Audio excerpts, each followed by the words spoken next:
Thank you. Happy to see many friendly faces here. It's a tough day in Israel. I want to thank Richard for putting this together. You have some very distinguished experts who know all about the legal background of this case and what it means, who are much better than me at discussing those issues. I'm glad to see Erwin Cutler here, who has done so much to defend Israel. He's actually been a kind of security fence over about 30 years, and I think he deserves a great round of applause. President Lawrence, thank you from Brandeis University, and my friends William, Sarah, other people who are here. It's a difficult time for us in Israel now. Obviously, from the looks of most people in the room, you kind of follow the news. And you know that maybe today in Israel that Hamas has extended its range of rockets. It's hit well north of Tel Aviv, and currently about 6 million Israelis have been placed in the range of these rockets. So it's about 3/4 of our population. In American terms, it's well over 200 million Americans, and you can imagine what everybody would be feeling if 200 million Americans at some point over the last 24, 48 hours were running into a bomb shelter. Yesterday, rockets were fired at Jerusalem and Tel Aviv. That's our Washington and New York. Hopefully one day the embassies will reflect that. But it's our Washington and New York.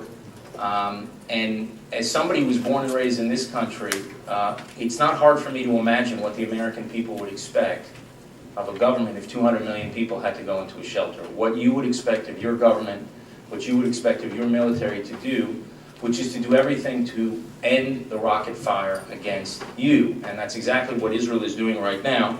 We're taking the action we need to take in order to end the rocket fire. We've had 250 rockets fired at Israel in the last 2 days alone, and we don't know what will happen today or tomorrow. Hamas has a considerable arsenal. Some of it has been smuggled in. Some of those long-range rockets that they fired in the last couple of days are rockets that were smuggled in. You remember that ship that we interdicted a few months ago in the Red Sea that were carrying 40 long-range rockets, where one of those types of rockets was actually fired yesterday at Israel. But in addition to the rockets that are being smuggled in, and the smuggling route went from Iran to Sudan up through the Sinai and into Gaza. In addition to that, Hamas has developed a domestic manufacturing capability for rockets, for these long-range rockets. And part of Israel's military operation is to not only go after the missile batteries, but to go after these factories that are essentially making these weapons. And including, of course, those terrorists who were firing them at us. And it's very hard to do that because we are dealing with an enemy who not only has no respect for our civilians, and they deliberately fire these rockets and hoping really to just kill as many Israeli civilians as possible. They have no respect for their own civilians. And so they place these missile batteries and missile manufacturing facilities, they place them next to schools, next to hospitals, next to mosques. I mean, I don't know, or when you'll have to say how many war crimes Hamas breaks. When it does that, maybe, I don't know if it's 2 or 3 or 4. It would be interesting to get a debate exactly how many they're breaking through to 7. 7, okay.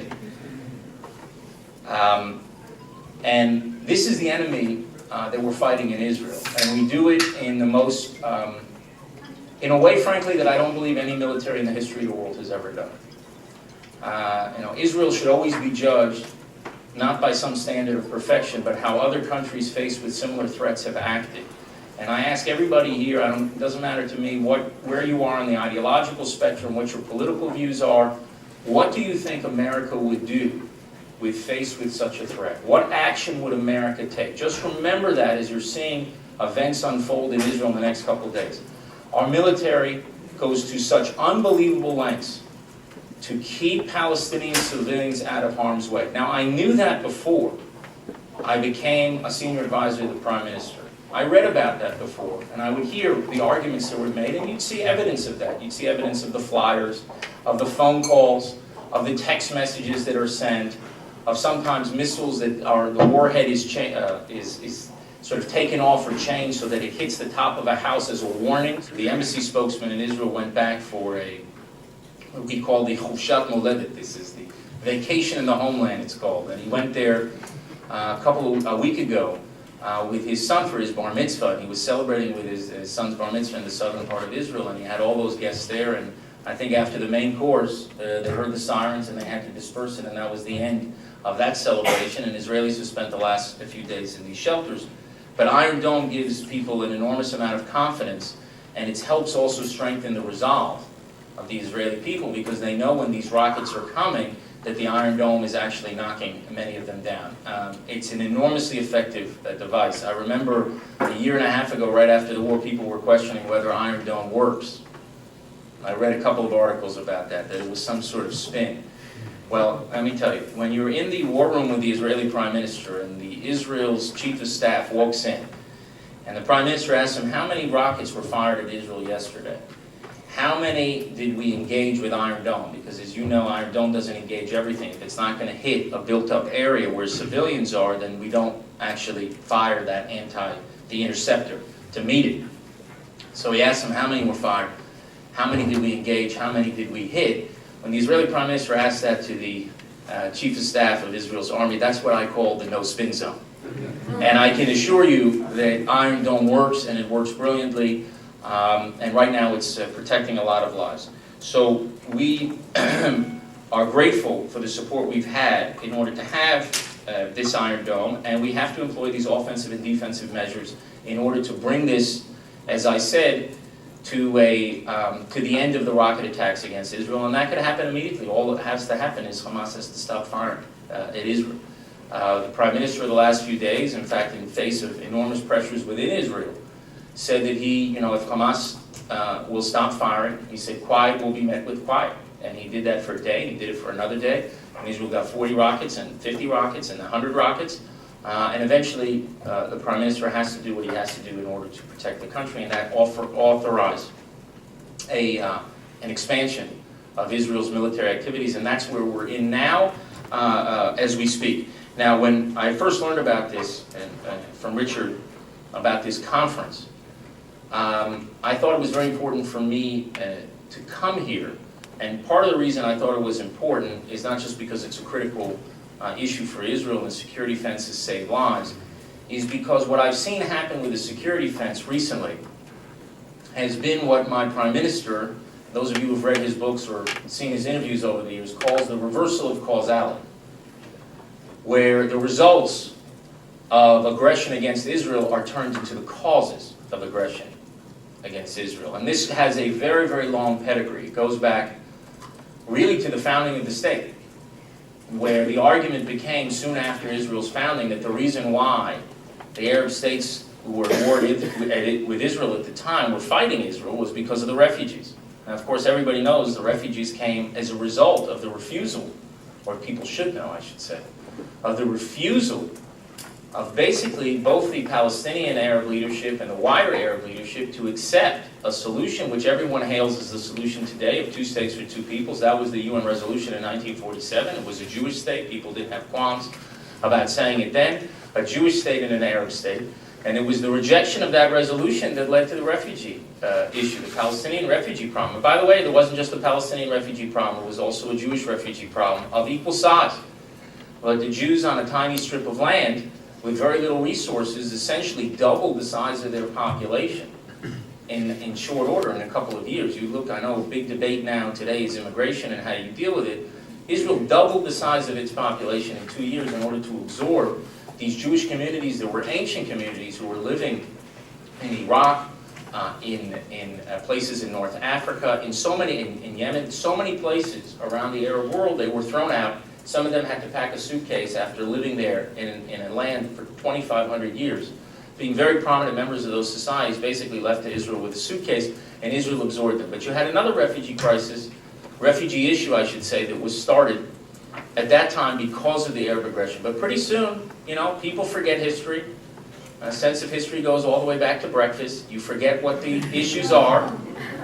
And now you have refugees, and because the Palestinian refugees have been kept in camps for now 4, and maybe going on for some of them a 5th generation, to continuing with these camps and to use basically them as a political pawn in a struggle against Israel rather than absorbing them and say this is why we're fighting Israel. No, they were fighting Israel before there was a single refugee, and had they not fought Israel, had they accepted a solution of 2 states for 2 peoples, there would not be a single Palestinian refugee today. That was the first example of this reversal of causality. The second one, of course, is in 1967, where there are many people today who think that the reason why there's a fight against Israel is because of what they call the occupation of these territories. I saw the Palestinian representative did media the other day. I don't know if anyone you caught it on CNN, and they announced him. He was the official representative of the PLO here, and he reminded the viewers that just remember that all of this is about the occupation. Now he's a representative of an organization that was established 3 years before the occupation he's talking about. PLO was established in 1964, but people forget that again, because the sense of history is not breakfast, okay, it's last night, it's 2 nights ago.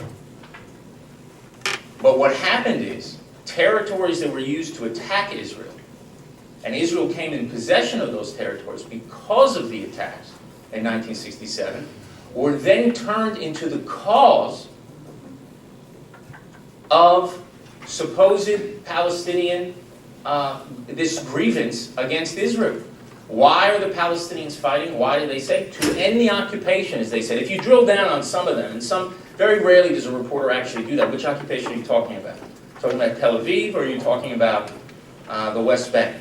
They don't really ask that question. But leaving that issue aside, what they'll say is the reason why we're fighting Israel is because Israel, we are, in their view, occupied, and it's because of this occupation we're fighting Israel. But wait a second. You want to go back to the June 4th, 1967 borders? Well, those were not borders of peace. They weren't even borders. They were armistice lines from 1949 where the tanks stopped rolling. You want to go back to those borders? But you fought Israel from those borders. You waged a war against Israel. You tried to strangle the Jewish state, the pre-1967 Jewish state. Now, I know many people here know this history, but it's important. You got to repeat it over and over again because people forget. And people don't know. And the truth is that Israel would not be in any of those territories if it were not for Arab aggression. So again, the results of Arab aggression, if I could have some water, the results of Arab aggression is turned into the cause of Arab aggression. That's the second time that happened. Now there have been many other times that that's happened, but I'll take a third time. And that's the fence. The fence was built not by the state of Israel. The fence was built by Palestinian suicide bombers, period. That's the reason why we have a fence.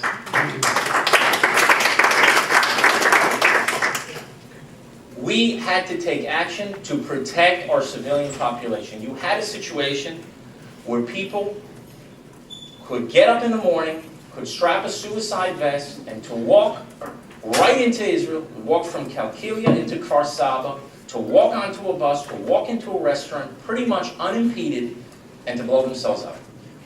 And Israel decided that it had to take action, again, offensive action and defensive action. The operation then was called Operation Defensive Shield, which was launched in April 2002. And that followed the worst wave of terrorism that Israel has faced in our history. The worst wave of terrorism, including the worst month of terrorism, something like 300 people were killed in March 2002, culminating in this Passover massacre, where someone went into a hotel, blew themselves up on a Passover Seder, and killed, I think at the time, between 2 and 3 dozen people. And then Israel had this crazy idea that a good way to fight terrorism is actually to fight it. There's a lot of people who say there's no military solution to terror. False. It's false. It doesn't mean that you're going to solve the problem completely. But if you reduce terror by 95%, that's pretty good. That's an A. 100 is an A+. So maybe a military solution doesn't get you an A+, but it can get you an A. And that's much better than an F. Because F means that a lot of lives are lost. And Israel launched Operation Defensive Shield. We went into Palestinian cities in Judea and Samaria, in the West Bank. For the first time really since Oslo, we went into and we basically cleaned out and dismantled a lot of the terror infrastructure there. I know a lot of people think that the reason why we've had quiet in Judea, Samaria, the West Bank for the last 3 years has become the Palestinian security forces. Look, the Palestinian security forces have done some good things. And in fact, in the last 3 weeks, in the 18 days where we were looking for the 3 boys, the 3 teenage boys, they were helpful. And they certainly weren't harmful in Israel doing what it had to do. But the reason why there's been quiet is because Israeli soldiers went in, and over a long period of time, really it took 2 or 3 years, it had to clean out these areas. And since then, it has maintained a military presence there where it's had to, even though we don't want to, and even though we try to minimize it, it's had to go in sometimes to arrest people because of our intelligence knows that this or that person is going to perpetrate some terror attack. And it's our freedom of movement that has enabled us to keep that area safe. Palestinian security forces have been beneficial, but the lion's share of the effort is because of the IDF. And if Israel were gone tomorrow, you would probably see happen in the West Bank what happened in Gaza soon after Israel left, where Hamas took it over very quickly. That's the truth. So we took offensive measures in Operation Defensive Shield, but Israel also employed this defensive measure, which was to put up this fence. And the fence, look at the graph. The fence has reduced suicide bombings like this. You don't get many graphs like this in life. You get a lot like that. This one's like this. And it goes down very, very quickly as the fence is built. It's not completed. It's not perfect. It is true that people can get around it, but it's easier for us to deploy our forces and our intelligence in a way to prevent those types of suicide bombings against Israel because of the presence of the fence. Now what has happened, that's my Sandman taking me on. What has happened is that a British Sandman. What has happened is that the fence, which was built because of the results of Arab aggression, in this case Palestinian aggression against Israel, has been turned into the cause now of some grievance the Palestinians have of Israel. So now you see that wall, which as you say, it's 5% or 7% of the whole fence. But to me, Richard, it doesn't really matter what percentage is. I don't like the way it looks. I live in Jerusalem. I think it's ugly. It saves lives. And when I think of that fence, a lot of people think of graffiti or they think of the Pope's visit and everything else. You know, I think of Noam Leibowitz, who was a 7-year-old girl who, in June of 2000, I believe it was 2002, was driving back on Highway 6 with her family, 7-year-old girl, and she was shot on Highway 6 by a sniper. Today, there is a wall on that road. So I'm not going to apologize for Israel putting up a wall to prevent snipers from killing children riding in cars. So when I see that fence, I'm not going to think about quote-unquote apartheid. I'm going to think about, or the wall, I'm going to think about what Israel needs to do in order to protect its population. And I can only say, ladies and gentlemen, that, look, it's said that good fences make good neighbors. That's not true, because our neighbors aren't good enough.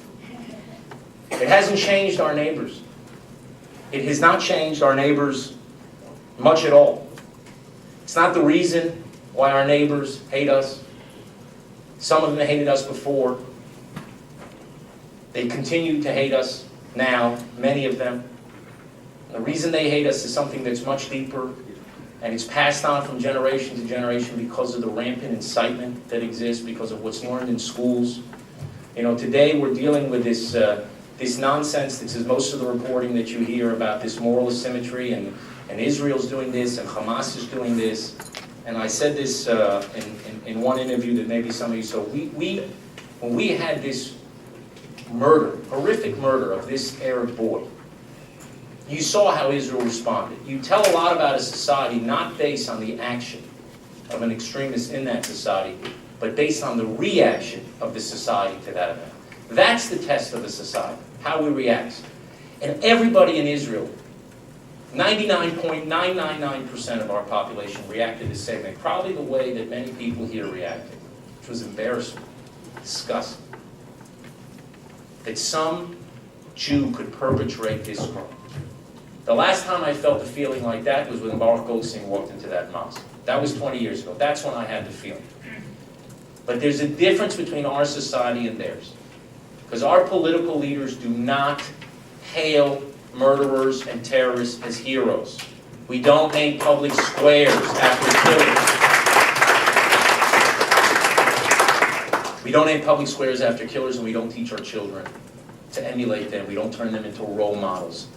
It's not the same on both sides. It's different, and that moral difference makes all the difference. So when you're having your conference here today, your symposium about the fence, remember that good fences may not make good neighbors, but good fences have made for a safer Israel, and I'm very proud of that. Thank you.